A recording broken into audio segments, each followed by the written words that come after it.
question number 1 অসমৰ কোনখন জিলাত মহামৃত্যুঞ্জয় মন্দিৰটো অৱস্থিত আৰু ইয়াৰ ৰাইট আনসাৰ হ'ব অপশ্যন এ নগাঁও নেক্সট কুৱেশ্যনটো হ'ল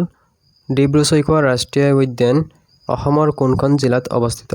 আৰু ইয়াৰ ৰাইট আনসাৰ হ'ব অপশ্যন সি তিনিচুকীয়া আৰু ডিব্ৰুগড় জিলাত ডিব্ৰু-চৈখোৱা ৰাষ্ট্ৰীয় উদ্যানখন অৱস্থিত নেক্সট কুৱেশ্যনটো হ'ল প্ৰথম অসমীয়া ৰোমান্টিক কবিতাটো কি আৰু ইয়াৰ ৰাইট আনসাৰ হ'ব অপশ্যন বি বনকুঁৱৰী নেক্সট কুৱেশ্যনটো হ'ল আফ্ৰিকা মহাদেশৰ সৰ্বাধিক জনসংখ্যা থকা দেশখনৰ নাম কি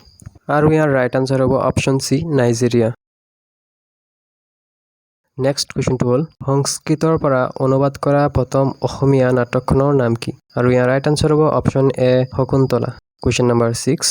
গংগা আৰু যমুনা নদীৰ সংগমস্থলীত অৱস্থিত ভাৰতীয় চহৰখনৰ নাম আৰু ইয়াৰ ৰাইট আনসাৰ হ'ব অপশ্যন সি এলাহাবাদ কুৱেশ্যন নম্বৰ 7 নিম্নলিখিত কোনখন নদীক অৰুণাচল প্ৰদেশত কামেং বুলি জনা যায় আৰু ইয়াৰ ৰাইট আনসাৰ হ'ব অপশ্যন সি জিয়া বৰালি নেক্সট কুৱেশ্যনটো হ'ল অসমৰ মুঠ মাটিকালিৰ কিমান শতাংশ ঠাই বনাঞ্চলে আগুৰি আছে আৰু ইয়াৰ ৰাইট আনসাৰ হ'ব অপশ্যন বি 34.21% নেক্সট কুৱেশ্যনটো হ'ল হাফলং চহৰক আন কি নামেৰেও জনা যায় আৰু ইয়াৰ ৰাইট আনসাৰ হ'ব অপশ্যন এ অসমৰ স্কটলেণ্ড নেক্সট কুৱেশ্যনটো হ'ল কোনটো গ্ৰহৰ সৰ্বাধিক সংখ্যক উপগ্ৰহ আছে আৰু ইয়াৰ ৰাইট আনসাৰ হ'ব অপশ্যন ডি শনি নেক্সট কুৱেশ্যনটো হ'ল অসমত কেইটা তৈল শোধনাগাৰ আছে ৰাইট আনসাৰ হ'ব অপশ্যন ডি 4টা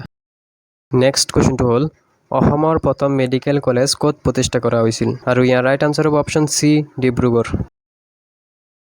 নেক্সট কুৱেশ্যনটো হ'ল কেতিয়া আৰু ক'ত ভাৰতৰ প্ৰথম কপাহী বস্ত্ৰৰ উদ্যোগ স্থাপিত হৈছিল আৰু ইয়াৰ ৰাইট আনসাৰ হ'ব অপশ্যন বি কলকাতা 1818 চনত আৰু আজিৰ লাষ্ট কুৱেশ্যনটো হ'ল আকাশৰ সবাতোকৈ উজ্জ্বল তৰাটোৰ নাম কি আৰু ইয়াৰ ৰাইট আনসাৰ হ'ব অপশ্যন ডি সূৰ্য